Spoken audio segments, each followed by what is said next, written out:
Hello, good evening everyone. Today's our topic is could. C-O-U-L-D. Could. We should not pronounce that word could. Why? Because here in this word we can say that L is a silent letter. That's what we have to call to that word could. Could. అంటే Telugu meaning ఏమంటే COULD could అంటే గలిగాను. గలిగాను. This is the V2 form of can అండి. Can వచ్చేసి V1, could వచ్చేసి V2 form అండి. Can యొక్క first form వచ్చేసి could. ఓకేనా? ఇప్పుడు చూడండి, I could eat 5 chapatis at the time. అంటే నేను ఆ సమయంలో 5 చపాతీలను తినేవాడిని. ఐ కెన్ ఈట్ 5 చపాతీస్ అంటే ఇప్పుడు కెన్ అంటే యాక్చువల్గా ఎబిలిటీ చూపిస్తుందండి. ఐ కెన్ ఈట్ అంటే నేను తినగలిగాను, నేను తినగలుగుతాను అంటే కెన్ షోస్ ఎబిలిటీ. ఆ ఎబిలిటీ ప్రజెంట్లో చూపించాలన్నప్పుడు కెన్, కుడ్ అంటే పాస్ట్లో చూపించాలనుకున్నప్పుడు కుడ్ అండి. కుడ్ అర్థమైందంటారండి. కెన్ అంటే సామర్థ్యత, ప్రజెంట్ సామర్థ్యత. కుడ్ అంటే పాస్ట్ సామర్థ్యత. I could eat 5 chapatis at the time అంటే ఆ కాలంలో నేను 5 చపాతీస్ తినగలిగే వాడిని. I can eat 2 chapatis at present అంటే ఇప్పుడు నేను 2 చపాతీలు తినగలుగుతాను. అంటే ఇది సామర్థ్యతను చూపిస్తుంది, అది సామర్థ్యతను చూపిస్తుంది. కాకపోతే ప్రజెంట్ యొక్క సామర్థ్యతను చూపించేది కెన్ అయితే పాస్ట్ యొక్క సామర్థ్యతను, ఎబిలిటీని చూపించేది కుడ్ అండి. ఓకేనా అండి? Before to give this example I would like to explain about this formula అండి. ఫార్ములా చెప్తాను. Already we discussed about can, we discussed about should, ought to, must. అక్కడ అన్ని చోట్ల స్ట్రక్చర్ ఒకటేనండి. Structure means nothing but formula.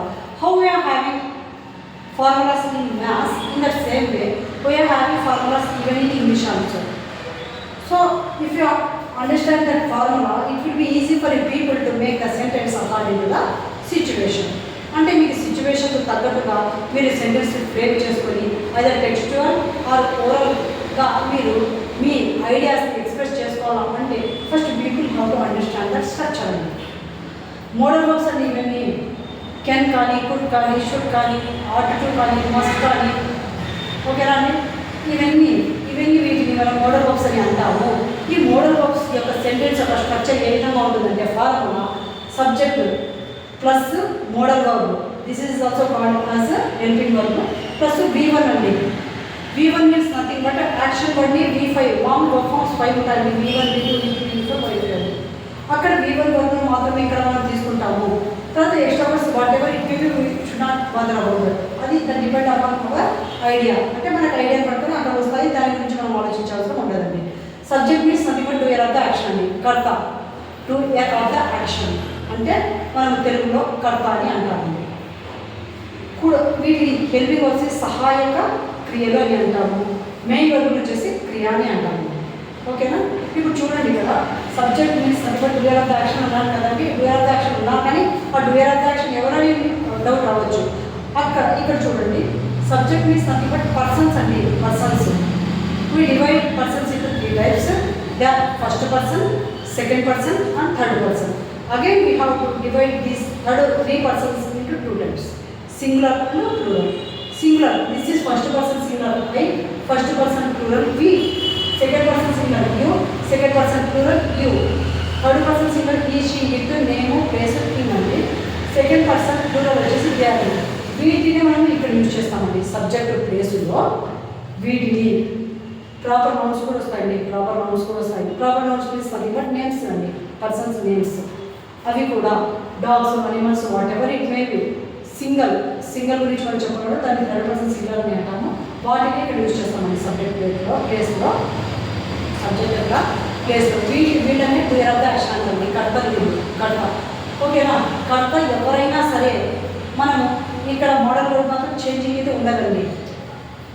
Changing ఉండదు. Could లాగానే ఉండిపోతుంది. Could plus V1 ఉంటుందండి. I could eat 3 chapatis. I could drink a liter of milk.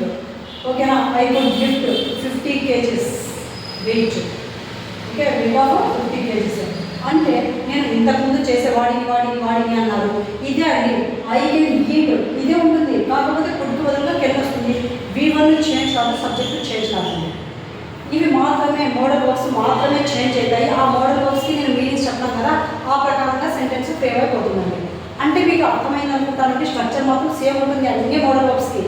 ఏముంటుంది V1 ఉంటుంది, ఇక్కడ సబ్జెక్ట్ మాత్రమే ఉంటుంది.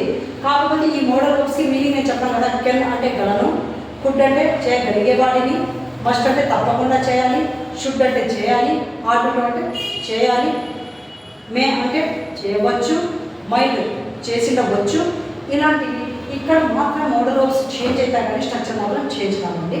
ఇప్పుడు నేను దీనిని పాస్ట్ ఎబిలిటీ గురించి చెప్పే వర్డ్ కుడ్ అని చెప్పాను కదండి. దీనికి సంబంధించిన కొన్ని మీకు ఎగ్జాంపుల్స్ నేను చేస్తాను. క్లియర్గా అంటే ఇది తెలుగు ఉంది, ఓకేనా? ఎందుకంటే మనము మొదటి నుంచి ఏమైనా నేర్చుకుంటే we can remember it such a long time, we can remember it up to our death point అండి. కాబట్టి నేను తెలుగులోనే మీకు క్లియర్గా స్లోగా చెప్తున్నాను, బేజారు పడుకోకుండా. ఫస్ట్ సబ్జెక్ట్ అంటే ఎవరు, తర్వాత మోడల్ వర్బ్స్ అంటే ఏమి, V1 అంటే ఏదైనా ఒకటి కలుపుకొని ఇక్కడ వచ్చేసేయండి. I could eat 5 chapatis at the time. ఆ సమయంలో నేను 5 చపాతీలను తినగలిగేవాడిని అంటే నాకు ఎబిలిటీ ఉండింది పాస్ట్లో. తినగలిగేవాడిని పాస్ట్ కదా, ఇది పాస్ట్ ఫామ్ అన్నాం కదండి, ఎబిలిటీ పాస్ట్ ఫామ్ అన్నాం కదా. I could eat 5 chapatis at the time. ఆ సమయంలో నేను 5 చపాతీలను తినేవాడిని. మామూలుగా మన అమ్మమ్మ నాన్నమ్మలు కూడా చెప్పేవాళ్ళండి, మీరేమి ఇలా తింటున్నారు, మీరేం వర్క్ ఇలా చేస్తున్నారు, మేము అంతవరకు చేసేవాళ్ళము, ఇంతవరకు చేసేవాళ్ళము, అంత తినేవాళ్ళము, ఇంత తినేవాళ్ళము అని మన పూర్వీకులు మీన్స్ అది బట్ మన గ్రాండ్ పేరెంట్స్ అండి కదా, వాళ్ళు చెప్తూ ఉంటారు కదా. ఆ విధంగా చెప్పాల్సిన సందర్భాలలో మనం కుడ్ యూజ్ చేస్తాము, చేసేవాళ్ళము అనే సందర్భం. You could lift that weight in that age. నువ్వు ఇప్పుడేం బడాయి పడద్దు, ఇప్పుడు నేనేమే శక్తివంతుడు కావు. ఆ కాలంలో నువ్వు ఎత్తేవాడివి ఆ వెయిట్, ఆ భారాన్ని అప్పుడు నువ్వు ఎత్తేవాడివి పాస్ట్లో. We could fight with anyone when we are in.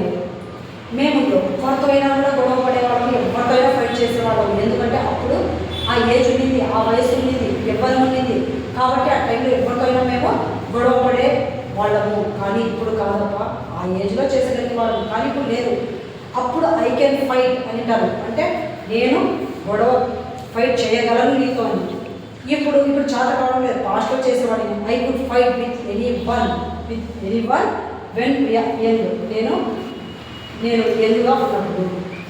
He could ask anything when he was in that post. He could ask anything, అతను ఏమైనా అడగగలిగేవాడు ఆ పోస్ట్లో ఉన్నప్పుడు. ఫర్ ఎగ్జాంపుల్ ఆయన ఎంఆర్ఓ ఉండొచ్చు, ఎంపీఓ ఉండొచ్చు, లేదా టీచర్ ఉండొచ్చు, whatever it may be, okay, that is no issue. అలా ఆ పవర్ ఉన్నప్పుడు, ఆ పవర్ ఉన్నప్పుడు అతను ఏమైనా అడగగలిగేవాడు. కానీ ఇప్పుడు అడగలేడు, ఎందుకంటే రిటైర్డ్ అయిపోయాడు. అప్పుడు అడగగలిగేవాడు, ఓకేనా? ఫుడ్ అంటే అప్పుడు సామర్థ్యం ఉండింది అతనికి, ఓకేనా? ఇప్పుడు she could prepare delicious dishes before 10 years. ఇప్పుడు కొంచెం ఏజ్ అయిపోయింది, మా అమ్మకి ఏజ్ అయిపోయింది. అప్పుడు ఆమె మంచి రుచికరమైన వంటకాలను చేసేవారు. ఆవిడ మంచి వంటకాలను చేయగలిగేవారు. It could run fast before last year. ఏదో మనము పెట్టి అంటే ఏదో క్యాట్ కానీ, హార్స్ కానీ, డాగ్ కానీ, వాట్ ఎవర్ ఇట్ మే, ఏదైనా ఒక పెట్ మన దగ్గర ఉంది, ఇప్పుడు కొంచెం ఏజ్ అయిపోయింది. So it's not possible to do what's you are did before. అంటే ఇంతకు ముందు పరిగెత్తినట్టు ఇప్పుడు పరిగెత్తలేకపోతుంది అనమాట. అలాంటి సందర్భంలో అప్పుడు చాలా లాస్ట్ ఇయర్ పరిగెత్తుతుండేవా, ఈ ఇయర్ మాత్రం అది పరిగెత్తడానికి దానికి చేత కావడం లేదు. అప్పుడు ఎబిలిటీ ఉండేది దానిలో they could speak anything as an in charge. ఆయన ఇన్ఛార్జ్ పోస్టులో ఉన్నారండి, ఇంతకుముందు ఇన్ఛార్జ్ పోస్టులో ఉండి ఆయన ఏమైనా అడగగలిగేవాడు, కానీ ఇప్పుడు కాదు. Why? Because now at present he is not in that post, he is not in that chair, he has no rights, he has no power to ask. Okay na? He has no power to ask, he has no power to open his mouth for asking any questions, asking any rights.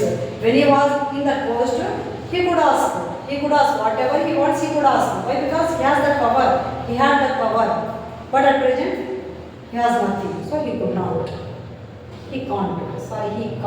Presently he can't. In previous అంటే past గురించి మనం మాట్లాడుకుంటే he could. ఓకేనండి, నేను ఇప్పుడు అర్థమైంది అనుకుంటున్నాను. షార్ట్లో ఇంకొకసారి 2 minutes రికాల్ చేస్తాను చూడండి. కుడ్ మీన్స్ అంటే but it is the past form of can అండి, గలిగే బాడీని. తర్వాత వీటిని డూయర్ ఆఫ్ ద యాక్షన్స్ అంటారు, వీటిని సబ్జెక్ట్ అండి. పర్సన్స్ వీళ్ళు దాని యొక్క స్ట్రక్చర్ అండి. నేనన్నా ఏ మోడల్ వర్డ్స్ వచ్చినా కూడా సేమ్ స్ట్రక్చర్ అండి. ఓకేనా? స్ట్రక్చర్ నుండి same. Just you people have to know the meaning of that particular model word అండి. ఆ పర్టికులర్ మోడల్ వర్డ్ తీసుకొని సెంటెన్స్ మాత్రం సేమ్ ఉంటాయి. ఇవి ఒక్కటి చేంజ్ చేసుకొని ఆ మీనింగ్స్ని మీరు కనుక్కొని according to the situation you try to use all these model words. If you learn these modal words, it will be easy for you people to speak. It will be easy for you people to write. You can become a perfect speaker. You can become a perfect writer. Okay now, so just people how to do little work near here. Okay now, okay, thank you. Okay, they could. ఇవన్నీ ఇప్పుడు కుట్టు అనే దగ్గర నేను can అంటే ప్రజెంట్కి వచ్చేస్తుందండి. ఓకేనా? So I think you people understood very well about this. If you have any doubts, you can ask for the comment box. Sorry, you are through your comments. Thank you so much.